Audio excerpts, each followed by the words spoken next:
നമസ്കാരം. ഹലോ ഡോക്ടറിലേക്ക് സ്വാഗതം. തൊണ്ടകുത്തിയുള്ള ചുമ ഇന്ന് പലരെയും അലട്ടുന്ന ഒരു ആരോഗ്യ പ്രശ്നമാണ്. വിട്ടുമാറാതെ നിൽക്കുന്ന ഈ ചുമയുടെ കാരണങ്ങളും പരിഹാരവുമാണ് ഹലോ ഡോക്ടർ ഇന്ന് ചർച്ച ചെയ്യുന്നത്.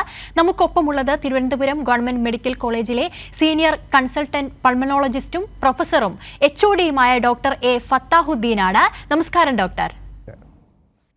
ഡോക്ടർ, നമുക്കറിയാം തൊണ്ടകുത്തിയുള്ള വിട്ടുമാറാത്ത ചുമ ഇപ്പോൾ അധികം ആളുകളിൽ കൂടുതലും കണ്ടുവരുന്ന ഒരു കാര്യം തന്നെയാണ്. ഈ ചുമ വിട്ടുമാറാതെ നിൽക്കുമ്പോൾ എന്താണ് ഇതിന് പ്രധാനമായി കാരണമായിട്ട് പറയാനുള്ളത്? സാധാരണഗതിയിൽ നമുക്ക് ജലദോഷവും തൊണ്ടവേദനയും മൂക്കൊലിപ്പും വരുന്ന ഒരു ലക്ഷണങ്ങളാണ് സാധാരണ കാണുന്നത്. അതിനെയാണ് നമ്മൾ കോമൺ കോൾഡ് എന്നോ അപ്പർ റെസ്പിറേറ്ററി ട്രാക്ട് ഇൻഫെക്ഷൻസ് എന്നൊക്കെ പറയുന്നത്. അത് സാധാരണ രീതിയിൽ വൈറസ് കൊണ്ടാണ് ഭൂരിഭാഗവും അസുഖങ്ങളും അത് തന്നെയാണ് കാരണം. 80% എന്ന് വേണമെങ്കിൽ പറയാം നമ്മുടെ നാട്ടിൽ ഇപ്പോൾ കാണുന്ന ഈ കോൾഡ് ലേക്ക് സിംറ്റംസ്. അതിൻ്റെ പ്രധാന കാരണം വൈറസസുകളാണ്. അതിന് പ്രധാനമായും വില്ലൻ എന്ന് പറയുന്നത് para influenza virus, adeno virus, കുട്ടികളിലും മറ്റുമൊക്കെ റെസ്പിറേറ്ററി സിൻസിഷ്യൽ വൈറസ്. ഇതൊക്കെയാണ് സാധാരണ രീതിയിൽ ഉണ്ടാക്കുന്നത്. പക്ഷെ നമ്മളിപ്പോൾ കാണുന്നത് ഒരു ഹെൽത്തി ആയിട്ടുള്ള ഒരാൾക്ക് ഒരു ജലദോഷവും ചെറിയ ഒരു ചുമയൊക്കെ വന്നാൽ അത് 7 ദിവസം അല്ലെങ്കിൽ മാക്സിമം 10 ദിവസം കൊണ്ട് അത് കുറഞ്ഞ് പോകുന്നതാണ്. പക്ഷേ ഇപ്പോൾ നമ്മൾ കണ്ടുവരുന്ന ഒരു പ്രത്യേക രീതി എന്ന് പറയുന്നത് 2 ആഴ്ച കഴിഞ്ഞിട്ടും 3 ആഴ്ച കഴിഞ്ഞിട്ടും ഒന്നും അത് കുറയുന്നില്ല.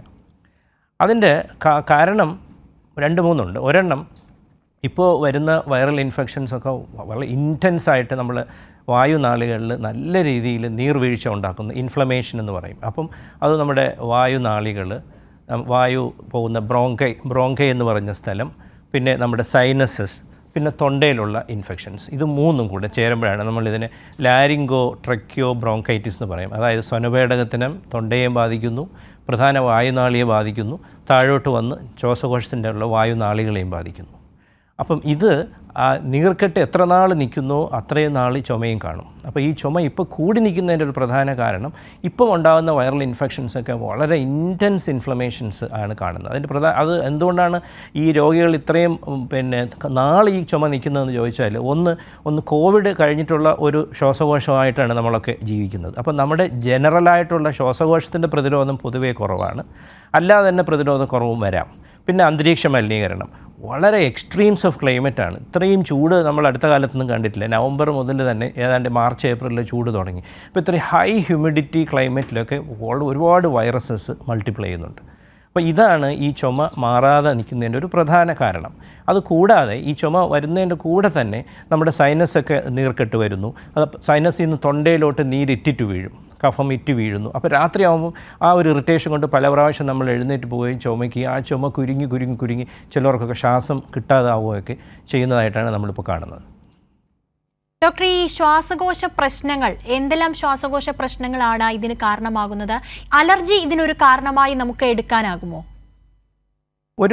ഈ വൈറൽ ഇൻഫെക്ഷൻസ് വന്നിട്ട് 3 ആഴ്ച കഴിഞ്ഞിട്ടും ചുമ കുറയാതെ നിൽക്കുക, രാത്രിയിൽ ചുമ ഭയങ്കരമായിട്ട് കൂടുക, ഇതൊക്കെ സാധാരണ അലർജിക് ടെൻഡൻസി ഉള്ള ഒരു പോപ്പുലേഷനിലാണ് വരുന്നത്. അപ്പോൾ അവരുടെ അടുത്ത് നമ്മൾ ചോദിക്കുമ്പോൾ പറയും ചെറിയ പൊടി അടിക്കുമ്പോഴൊക്കെ അലർജി ഉണ്ട്, എന്നാൽ ആസ്മ പോലെയൊന്നും വന്നിട്ടില്ല. പക്ഷേ സാധാരണഗതിയിൽ ജലദോഷം വന്ന് നമ്മുടെ കൂട്ടുകാർക്കും മറ്റു വീട്ടിലുള്ളവർക്കും ഒക്കെ ഒരു 2-3 ദിവസം അല്ലെങ്കിൽ ഒരു 7 ദിവസം കൊണ്ട് ചുമ കുറഞ്ഞാലും എനിക്ക് ചുമ 3 ആഴ്ച 4 ആഴ്ചയൊക്കെ നിൽക്കും. അത് തന്നെ ഒരു തെളിവാണ് ഇവർക്കൊക്കെ ഒരു അലർജിക് ടെൻഡൻസി ഉള്ള ശ്വാസകോശം ഉള്ളവരാണ്. അപ്പോൾ ഇങ്ങനെയുള്ളവർക്ക് സാധാരണഗതിയിൽ 3 ആഴ്ച നിൽക്കും. ചിലപ്പം ഫോർ ദ ഫസ്റ്റ് ടൈം ഒരു വൈറൽ ഇൻഫെക്ഷൻ വന്നിട്ടായിരിക്കും അവരുടെ ആസ്മ ഫസ്റ്റ് ഒരു ട്രിഗറായിട്ട് വരികയും അതിനുശേഷം ആയിരിക്കും ഡോക്ടർ നിങ്ങൾക്ക് ആസ്മയാണെന്ന് ഡയഗ്നോസ് ചെയ്യുന്നത്. അപ്പോൾ അത് ഡയഗ്നോസ് ചെയ്യുന്നതിന് നമ്മൾ ഊതി പരിശോധന നടത്തണം, എക്സ്റേ എടുത്ത് നോക്കണം, മറ്റ് ലക്ഷണങ്ങളൊക്കെ നോക്കണം, ഫാമിലി ഹിസ്റ്ററി ഉണ്ടാകും നോക്കണം, പിന്നെ പരിശോധിച്ച് നോക്കുമ്പോൾ അതിൻ്റെ ലക്ഷണങ്ങൾ കാണാം. അപ്പോൾ ഇതൊക്കെ വെച്ചിട്ടാണ് ഒരു ഡോക്ടർ നിർണ്ണയിക്കുന്നത് നിങ്ങൾക്ക് അലർജി ഉണ്ടോ, അലർജി സംബന്ധമായ ആസ്മയാണോ. അപ്പോൾ എങ്ങനെ നമുക്ക് മനസ്സിലാക്കുമെന്ന് വെച്ചാൽ ഒരു ഏർലി സിംറ്റം ഇതാണ്. സാധാരണ ഒരു വൈറൽ ഇൻഫെക്ഷൻ വന്നാൽ മറ്റുള്ളവർക്ക് പോയി കഴിഞ്ഞാൽ നമുക്കത് ദീർഘനാൾ നീണ്ടു നിൽക്കുക, രാത്രികാലങ്ങളിൽ ആ ചുമ ഭയങ്കരമായിട്ട് കൂടുക, ചുമ കൂടി കഴിയുമ്പോൾ നല്ല ശ്വാസം മുട്ടും വരിക. ഇത് വരികയാണെങ്കിൽ അലർജി ചുമയാണ് എന്ന് മനസ്സിലാക്കാം.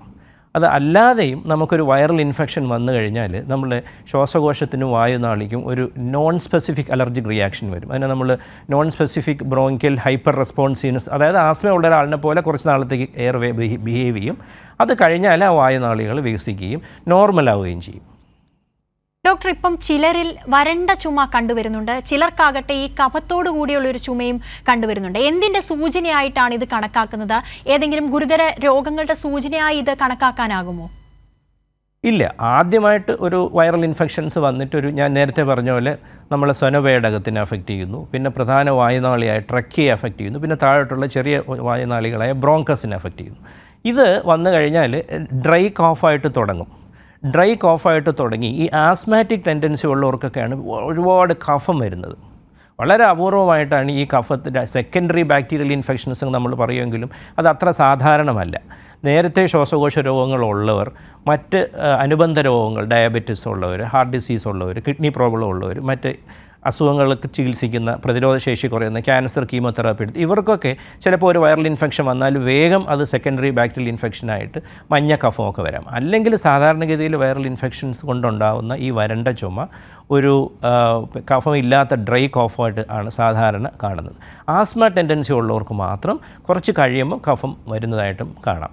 അത് ഒന്നിൻ്റെയും ലക്ഷണമല്ല. പക്ഷേ നമ്മുടെ ഇന്ത്യയെ പോലത്തെ ഒരു രാജ്യത്ത് 2 ആഴ്ചയിൽ കൂടി നിൽക്കുന്ന എല്ലാ ചുമയും പരിശോധനയ്ക്ക് വിധേയമാക്കുകയും ഒരു കഫം പരിശോധനയും എക്സ്റേ എടുക്കുകയും വേണം. ട്യൂബർക്കുലോസിസ്, ക്ഷയരോഗം ഇല്ലെന്ന് ഉറപ്പ് വരുത്തുകയും ചെയ്യണം. ഇത് വളരെ പ്രധാനപ്പെട്ട കാര്യമാണ്. എനിക്കിത് അലർജിക് ഓഫായിരിക്കും, അല്ലെങ്കിൽ ഞാൻ പുകവലിക്കുന്നുണ്ട് ചെറുതായിട്ട് ചുമ വന്നതായിരിക്കും എന്ന് പറഞ്ഞിരിക്കാൻ പാടില്ല. വലിയ പനിയൊന്നും കാണണമെന്നില്ല.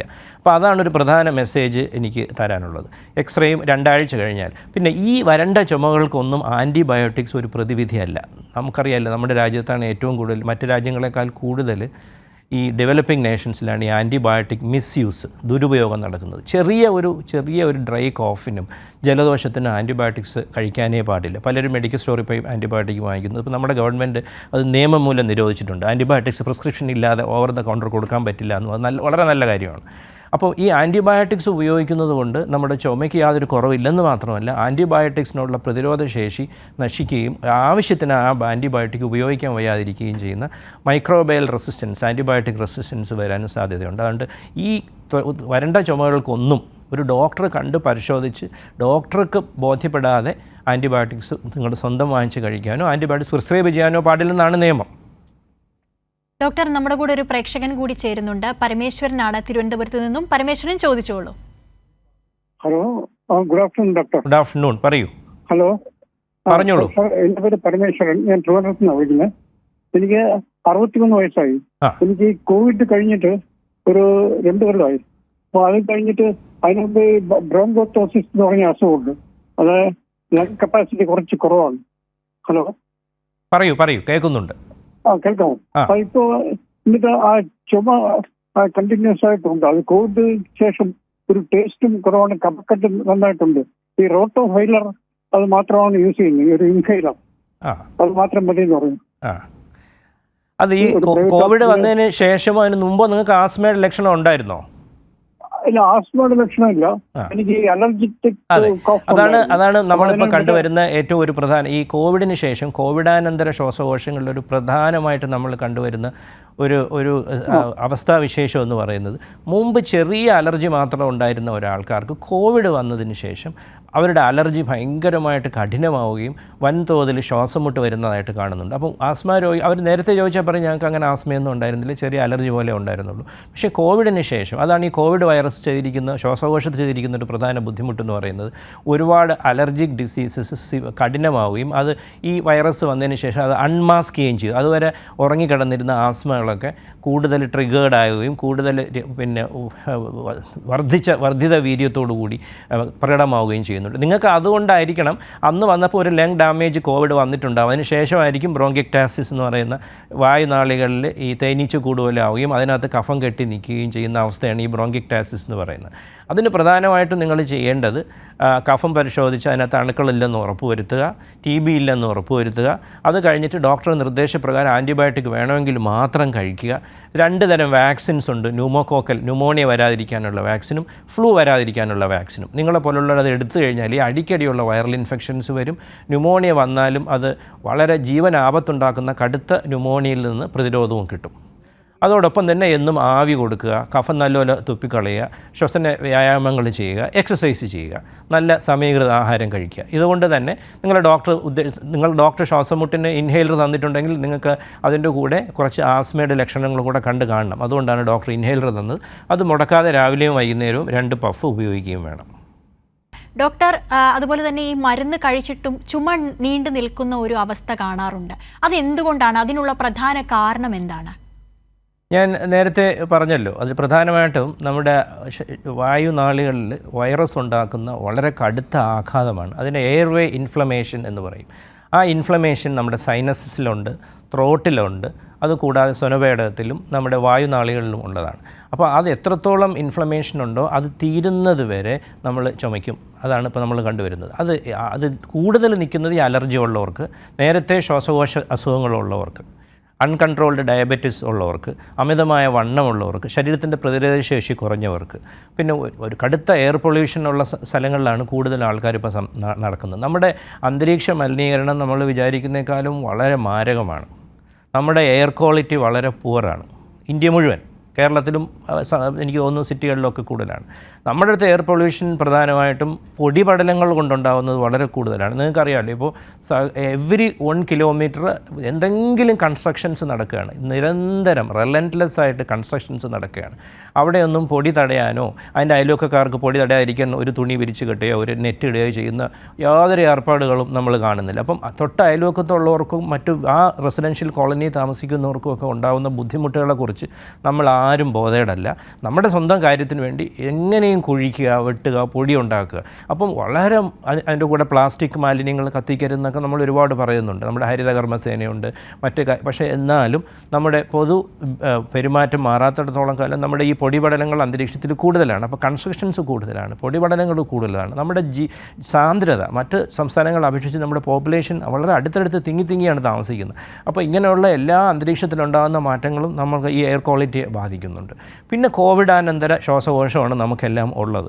ഇതൊക്കെയാണ് ഈ ചുമ മാറാതെ നിൽക്കുന്നതിൻ്റെ ഒരു പ്രധാന കാരണം. അതിന് സാധാരണഗതിയിൽ ഞാൻ പറഞ്ഞല്ലോ, 2 ആഴ്ച കഴിഞ്ഞിട്ടും ചുമ കുറയുന്നില്ലെങ്കിൽ നിങ്ങൾ ഡോക്ടേഴ്സ് കാണണം, പരിശോധന നടത്തണം, കഫം പരിശോധിക്കണം, എക്സ്റേ എടുക്കണം. അതെന്താണ്, ആസ്മയാണോ, അലർജിയാണോ, അതിൻ്റെ കൂടെ വേറെ എന്തെങ്കിലും അസുഖം വന്നിട്ടുണ്ടോ, ഒരു ചെറിയ ന്യൂമോണിയ വന്നിട്ട് മാറാതെ നിൽക്കുകയാണോ. ഈ വൈറസ് തന്നെ ന്യൂമോണിയ ഉണ്ടാക്കാം. അപ്പോൾ നമ്മൾ അറിയണമെന്നില്ല. രോഗി നല്ലതുപോലെ അവശനായിട്ടായിരിക്കും പിന്നെ ഹോസ്പിറ്റലിലൊക്കെ വരുന്നത്. അപ്പോൾ അത് കാരണം വെറും ആൻറ്റിബയോട്ടിക് നിങ്ങൾ കഴിച്ചുകൊണ്ടിരിക്കാതെ, കോഫ് സിറപ്പ് ഒന്നും കുടിക്കാതെ സിംറ്റമാറ്റിക് ആയിട്ട് നല്ലതുപോലെ സ്റ്റീം ഇൻഹലേഷൻ കൊടുക്കണം. അത് വളരെ പ്രധാനമാണ്. പിന്നെ ഇഷ്ടംപോലെ വെള്ളം കുടിക്കുക. വായുനാളികൾ വികസിക്കുന്ന ഗുളികകളുണ്ട്, അത് തരും. ചിലവർക്ക് ഇൻഹേലർ 2-3 ആഴ്ച ഉപയോഗിക്കേണ്ടി വരും. അത് ആസ്മയുടെ ഇൻഹേലർ അല്ല, ശ്വാസകോശം ടെമ്പററി ആയിട്ട് വികസിക്കാനുള്ള ഇൻഹേലേഴ്സും അവൈലബിൾ ആണ്. അതൊക്കെ ഡോക്ടറുടെ നിർദ്ദേശപ്രകാരം നിങ്ങൾ ഉപയോഗിക്കുകയാണെങ്കിൽ ആ ചുമ ഉണ്ടാക്കുന്ന അസ്വസ്ഥത ഒരു പരിധിയോളം മാറ്റിവെക്കാൻ പറ്റും. പിന്നെ ആസ്മയാണെന്ന് ഡോക്ടർ പറഞ്ഞാൽ അതിനുള്ള ചികിത്സ കാണുകയും വേണം. പലപ്പോഴും നമ്മൾ ഇൻവെസ്റ്റിഗേറ്റ് ചെയ്ത് നോക്കുമ്പോഴാണ് അറിയുന്നത് ഇവർക്ക് വേറെ അഡീഷണൽ എന്തെങ്കിലും അസുഖം ഉണ്ടെന്നൊക്കെ ഉള്ളത്. അപ്പോൾ അതുകൊണ്ട് സ്വയം ചികിത്സ എടുക്കാതെ, വെറുതെ ആൻറ്റിബയോട്ടിക്കുകൾ പ്രിസ്ക്രൈബ് ചെയ്യുന്നത് വാങ്ങിച്ച് കഴിക്കാതെ, കോഫ് സിറപ്പുകൾ ഇങ്ങനെ കുടിച്ചുകൊണ്ടിരിക്കാതെ ഒരു 2 ആഴ്ച കൂടുതലൊക്കെ ആണെങ്കിൽ അത് തീർച്ചയായിട്ടും പരിശോധന നടത്തേണ്ടത് തന്നെയാണ്. ചെറിയ ചുമയൊക്കെ ആണെങ്കിൽ നിങ്ങൾക്ക് വീട്ടിൽ തന്നെ വൈറസാണ്, അതിന് പ്രത്യേകിച്ച് ഒന്നും ചെയ്യേണ്ട കാര്യമില്ല. റെസ്റ്റ് എടുക്കുക, ഇഷ്ടംപോലെ വെള്ളം കുടിക്കുക, അധികം വെയിലത്തും അന്തരീക്ഷ മലിനീകരണമുള്ള സ്ഥലത്തൊക്കെ ട്രാവൽ ചെയ്യാതിരിക്കുക, 2-3 ദിവസം റെസ്റ്റ് എടുക്കുക, നല്ലതുപോലെ ആവി കൊടുക്കുക. ഇത്രയൊക്കെ കൊണ്ട് തന്നെ ചുമ കുറയും. ഇപ്പോൾ നമ്മൾ കാണുന്ന പ്രതിഭാസം ഇതാണ്. 3-4 ആഴ്ചയായിട്ടും ചുമ കുറയുന്നില്ലെന്ന് മാത്രമല്ല, ചില പേഷ്യൻസിന് ആ വൈറസിൻ്റെ റിയാക്ഷനായിട്ട് ഓർഗനൈസിങ് ന്യൂമോണിയ എന്ന് പറയുന്ന അസുഖമൊക്കെ കണ്ടുവരുന്നുണ്ട്. അത് പരിശോധിച്ചാൽ മാത്രമേ നമുക്ക് കണ്ടുപിടിക്കാൻ സാധിക്കുള്ളൂ. ഡോക്ടർ, ഈ ചുമയെ നിസ്സാരമായി കണ്ട് പലരും അവഗണിക്കാറുണ്ട്. ഇങ്ങനെ അവഗണിച്ചാൽ ഉണ്ടാകുന്ന ഒരു പ്രശ്നങ്ങൾ എന്തെല്ലാമാണ്? അതിൻ്റെ കോംപ്ലിക്കേഷൻസ് എന്തെല്ലാമാണ്? ഒന്നാമത് നമ്മുടെ ചുമ കൊണ്ട് നമ്മുടെ ക്വാളിറ്റി ഓഫ് ലൈഫ് തന്നെ പോവുകയാണ്. നമ്മൾ ഓഫീസിൽ പോകാൻ പറ്റില്ല, ട്രാവൽ ചെയ്യാൻ പറ്റില്ല.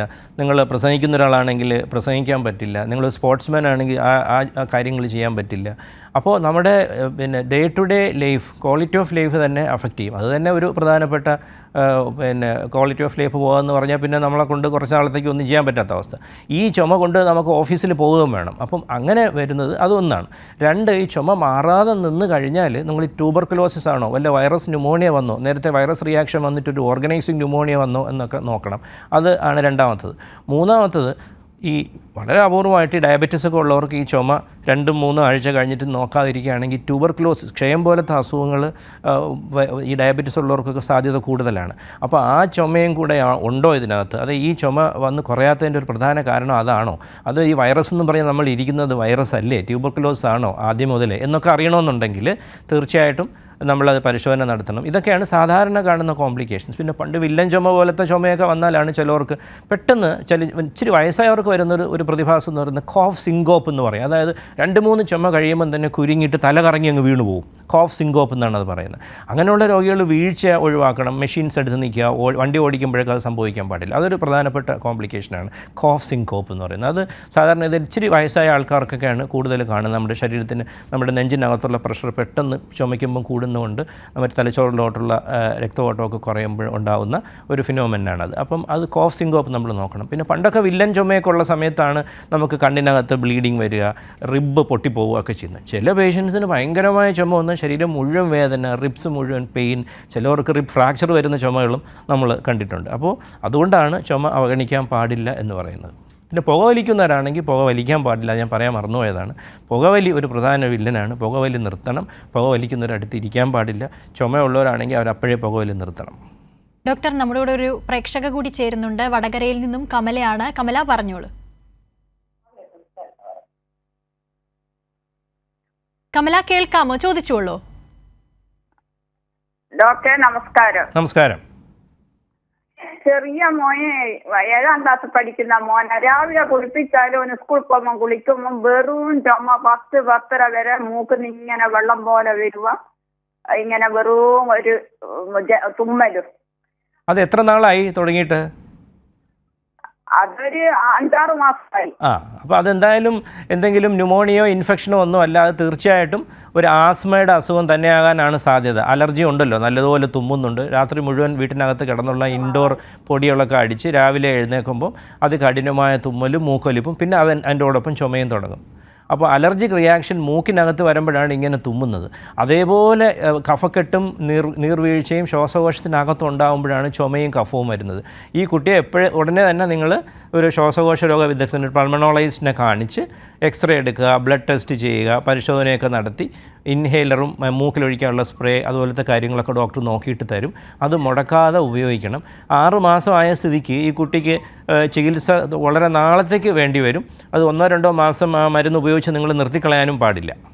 ശരി, വ്യക്തമായെന്ന് കരുതുന്നു. ഡോക്ടർ, ഈ ചുമ മൂലമുണ്ടാകുന്ന പ്രശ്നങ്ങൾ ഒഴിവാക്കാൻ എന്തെല്ലാം കാര്യങ്ങളാണ് നമ്മൾ ശ്രദ്ധിക്കേണ്ടത്? വീട്ടിൽ തന്നെ ചെയ്യാവുന്ന കാര്യങ്ങളുണ്ടോ? ചുമ വരാതിരിക്കാൻ പ്രത്യേകിച്ച് പ്രതിവിധികൾ ഒന്നും തന്നെ ഇല്ല. ഓരോരുത്തരുടെ പ്രതിരോധം അനുസരിച്ച് നമ്മുടെ ചുറ്റുപാട് നിരന്തരം ഉണ്ടാകുന്ന വൈറസ് ഉണ്ടാകുന്നതിൻ്റെ അതിൻ്റെ ഡൈനാമിക്സ്, അതായത് ഈ മഴ പെട്ടെന്ന് വരുമ്പോൾ, തണുപ്പ് വരുമ്പോൾ, അതികഠിനമായ ചൂട് വരുമ്പോൾ, ഹ്യൂമിഡിറ്റി വരുമ്പോൾ, ഇപ്പോഴൊക്കെ വൈറസ് മാറി മാറി സീസണലായിട്ട് വന്നുകൊണ്ടിരിക്കും. എല്ലാ കാലത്തും നമുക്ക് റൈനോ വൈറസ് ഉണ്ട്, കോമൺ കോൾഡ് വൈറസ് ഉണ്ട്, പിന്നെ അഡിനോ വൈറസ് ഉണ്ട്, റെസ്പിറേറ്ററി സിൻസിഷ്യൽ വൈറസ്, ഒരുപാട് വൈറസ്, ഇൻഫ്ലുവൻസ, പാരാ ഇൻഫ്ലുവൻസ, ഈ വൈറസസ് എല്ലാം ഉണ്ട്. അപ്പോൾ ഇത് വൈറൽ ഇൻഫെക്ഷൻസ് പ്രിവെൻറ്റ് ചെയ്യണമെങ്കിൽ ഒരു ബെസ്റ്റ് മാർഗ്ഗം നമുക്കെല്ലാം അറിയാമല്ലോ. ഒരു ക്രൗഡഡ് എൻവയോൺമെൻറ്റിൽ പോകുമ്പോഴും മറ്റുള്ള അസുഖം വരുന്ന ആൾക്കാരുടെ അടുത്ത് നിൽക്കുമ്പോഴും നമ്മൾ മാസ്ക് ധരിക്കുക എന്നുള്ളത് അത് കോവിഡിനെ മാത്രമല്ല പ്രതിരോധിക്കുന്നത്. ഏറ്റവും പ്രധാനമായിട്ട് പ്രതിരോധിക്കുന്ന ക്ഷയം വരാതിരിക്കുക എന്നുള്ളതാണ്. ഒരുപാട് പേർക്ക് ക്ഷയമുണ്ട്. നമ്മൾ ട്രെയിനിൽ സഞ്ചരിക്കുന്നു, ബസ്സിൽ സഞ്ചരിക്കുന്നു. നമ്മുടെ പ്രതിരോധം നല്ലതായതുകൊണ്ടാണ് നമുക്കത് കിട്ടാത്തത്. പ്രതിരോധം കുറവാണെന്നുണ്ടെങ്കിൽ ആർക്ക് വേണമെങ്കിലും വരാം. അപ്പോൾ അത് ട്യൂബർക്കുലോസിസ്, ക്ഷയം പ്രിവെൻറ്റ് ചെയ്യാം.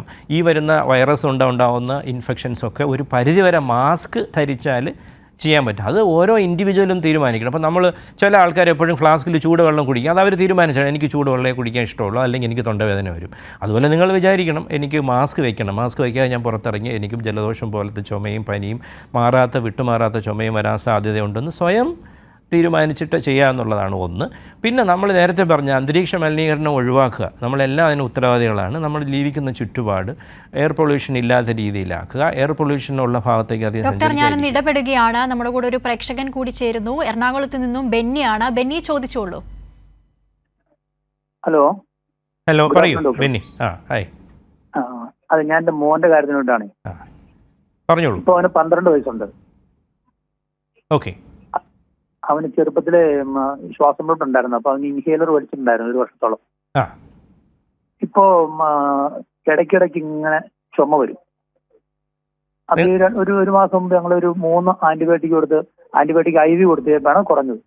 ആൻറ്റിബയോട്ടിക് IV കൊടുത്തുകൊണ്ട് കുറഞ്ഞാണെന്ന് നമുക്ക് പറയാൻ പറ്റില്ല. നിങ്ങളുടെ കുഞ്ഞിന് ആസ്മ ഉണ്ടെന്ന് സ്ഥിരീകരിച്ചിട്ടുണ്ടല്ലോ.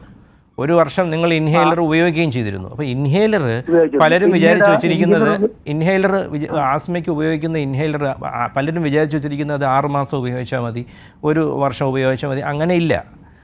ഓരോ രോഗികൾക്കും ആസ്മയുടെ തീവ്രത വ്യത്യാസമാണ്. അതനുസരിച്ച് നിങ്ങളുടെ ഡോക്ടർ പറയുന്ന അനുസരിച്ച് ഇൻഹേലറിൻ്റെ ഡോസ് കൂട്ടുകയോ കുറയ്ക്കുകയോ വേണം. നമ്മളതിന് step up and step down എന്ന് പറയും. അപ്പോൾ ഇത് രണ്ടും ചെയ്യാതെ നിങ്ങൾ പെട്ടെന്ന് ഒരു വർഷം എൻ്റെ കൊച്ചു ഉപയോഗിച്ച് നിർത്തരുത്. ഇത് പ്രധാനമായിട്ടും ആസ്മയെന്ന് പറയുന്നത് ജീവിതകാലം മുഴുവൻ നിൽക്കാൻ സാധ്യതയുള്ള ഒരു അസുഖമാണ്. അതിന് 100% ക്യൂർ ഇല്ല. പക്ഷേ അത് 100% നമുക്ക് നിയന്ത്രിച്ച് വയ്ക്കാം.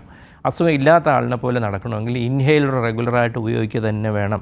നിങ്ങൾ തന്നെ ഇപ്പം ഞാൻ നേരത്തെ പറഞ്ഞതാണ്, ഈ ആവശ്യമില്ലാതെ ചുമയ്ക്ക് ആൻറ്റിബയോട്ടിക്സ് കഴിക്കരുത്. നിങ്ങൾ 2-3 കോഴ്സ് ആൻറ്റിബയോട്ടിക് തന്നെ കഴിച്ചു. അതൊന്നും ഉപയോഗശൂന്യമാണെന്ന് ഇപ്പോൾ തന്നെ നിങ്ങൾക്ക് മനസ്സിലായല്ലോ. ഈ കുട്ടിയെ നിങ്ങൾ കാണിച്ച് ഡോക്ടർക്ക് അടുത്ത് കൊണ്ടുപോയി പഴയതുപോലെ ഇൻഹേലർ റീസ്റ്റാർട്ട് ചെയ്താൽ മാത്രമേ ഈ ചുമ മാറുള്ളൂ. ആൻറ്റിബയോട്ടിക് അല്ല പ്രതിവിധി. ഓക്കെ, ശരി, വ്യക്തമായെന്ന് കരുതുന്നു. ഡോക്ടർ, ഇതിൻ്റെ ചികിത്സാ മാർഗങ്ങൾ എന്തെല്ലാമാണ്? അതൊരു പ്രധാനമായും എന്താണ് ഇതിൻ്റെ ചികിത്സാ മാർഗങ്ങൾ? ആസ്മയുടെയോ? അതെ, ആസ്മയുടെയും ഈ ചുമയുടെയും എല്ലാം. അല്ല, ആസ്മയുടെ അല്ല, നമ്മുടെ ഇന്നത്തെ ഈ ചുമ കൊണ്ട് ഒരുപാട് കാരണങ്ങളുണ്ട് ചുമയുണ്ടാകും. അതിൽ ഒന്നാണ് ആസ്മ, പിന്നെ ഈ കോമൺ കോൾഡ് വൈറസ് ഇൻഫെക്ഷൻസ്, പിന്നെ ശ്വാസകോശത്തിൽ ഉണ്ടാകുന്ന ശ്വാസകോശം ചുരുങ്ങുന്ന അസുഖങ്ങളുണ്ട്, ഇൻറ്റർസ്റ്റീഷ്യൽ ലങ് ഡിസീസ്. നേരത്തെ ഒരു പ്രേക്ഷകൻ വിളിച്ചപ്പം ബ്രോങ്കിയക്ടാസിസ് എന്ന് പറഞ്ഞ അസുഖം, കഫം കെട്ടുന്ന അസുഖം, അതുകൊണ്ട് വരാം. പിന്നെ പുകവലിച്ചുണ്ടാകുന്ന COPD കൊണ്ട് നിരന്തരം ചുമ വരാം. മറ്റ് ഇയോസിനോഫിൽ കൂടുന്നതനുസരിച്ച് അങ്ങനത്തെ അസുഖങ്ങൾ കൊണ്ട് ചുമ വരാം. ലങ് ക്യാൻസർ കൊണ്ട് ചുമ വരാം. മനസ്സിലായില്ലേ? പിന്നെ സാധാരണ കാണുന്ന ഹൈപ്പർ അസിഡിറ്റിയാണ്, ആസിഡ് റിഫ്ലക്സ് കൊണ്ട് ചുമ ഒരു കോമൺ പ്രശ്നമാണ്. പിന്നെ ഒരു ക്രോണിക്കായിട്ട് നമുക്ക് അലർജിക് സൈനസൈറ്റിസ് ഉണ്ടെങ്കിൽ ചുമ വരാം. ഈ പോസ്റ്റ് നേസൽ ഡ്രിപ്പ് ഞാൻ നേരത്തെ പറഞ്ഞല്ലോ, തൊണ്ടയിലോട്ട് കഫം ഇറ്റിറ്റ് വീഴുകയും അത് തൊണ്ടയിൽ നിന്ന് നമ്മളത് ക്ലിയർ ചെയ്യാൻ ശ്രമിക്കുമ്പം ഒരു ഇറിറ്റേഷൻ ഉണ്ടാകുകയും ചെയ്യുന്ന ചുമ. അപ്പോൾ ഈ ചുമയ്ക്കൊക്കെ അപ്പോൾ നിങ്ങളുടെ ഡോക്ടർ പറയുകയാണെങ്കിൽ നിങ്ങൾക്ക് ഒരുപാട് ആസിഡ് റിഫ്ലക്സ് ഉണ്ടെങ്കിൽ അതിൻ്റെ മരുന്ന് കഴിക്കുക, സൈനസൈറ്റിസ് ഉണ്ടെങ്കിൽ അത് ട്രീറ്റ് ചെയ്യുക. മറ്റേതെങ്കിലും ഞാൻ നേരത്തെ പറഞ്ഞ പിന്നെ അനുബന്ധ ശ്വാസകോശ രോഗങ്ങളാണെങ്കിൽ അതിനുള്ള സ്പെസിഫിക് ട്രീറ്റ്മെൻറ്റ് എടുക്കുക. പിന്നെ നിങ്ങളുടെ 2 ആഴ്ചക്കുള്ളിൽ നിൽക്കുന്ന ചുമയാണെങ്കിൽ തീർച്ചയായിട്ടും നിങ്ങൾക്ക് ക്ഷയം പോലത്തെ അസുഖങ്ങളില്ലെന്ന് ഉറപ്പ് വരുത്തുക. എക്സ്റേയും കഫവും പരിശോധിക്കുക. 4-മത് നിങ്ങൾക്കറിയാം ഏതൊക്കെ ചുറ്റുപാടിലാണ് നിങ്ങൾക്ക് ചുമ വരുന്നതെന്നുള്ള ആ ചുമ വരുന്ന ട്രിഗേഴ്സ് കഴിയുന്നതും ഒഴിവാക്കുക. ഡോക്ടർ പറയുന്ന രീതിയിലുള്ള ചികിത്സകൾ, ഇപ്പോൾ ഇൻഹേലർ ആണെങ്കിൽ അത് മുടക്കാതെ ഉപയോഗിക്കുക. ഇത്രയാണ് പ്രധാനമായിട്ടും നമ്മൾ ചെയ്യേണ്ട കാര്യങ്ങൾ. ശരി ഡോക്ടർ, ഇന്നത്തെ ഹലോ ഡോക്ടറിൻ്റെ സമയം ഇവിടെ അവസാനിക്കുകയാണ്. വിട്ടുമാറാതെ നിൽക്കുന്ന ചുമയും അതിൻ്റെ കാരണങ്ങളും പരിഹാരവും ഒക്കെയാണ് ഹലോ ഡോക്ടർ ഇന്ന് ചർച്ച ചെയ്തത്. നമുക്കൊപ്പം ഉണ്ടായിരുന്നത് തിരുവനന്തപുരം ഗവൺമെൻറ് മെഡിക്കൽ കോളേജിലെ senior consultant പൾമനോളജിസ്റ്റും പ്രൊഫസറും HODയുമായ doctor A. Fathahuddeen ആയിരുന്നു. വളരെ നന്ദി ഡോക്ടർ. Thank you. ഇതോടെ ഹലോ ഡോക്ടർ പൂർണ്ണമാവുകയാണ്. നമസ്കാരം.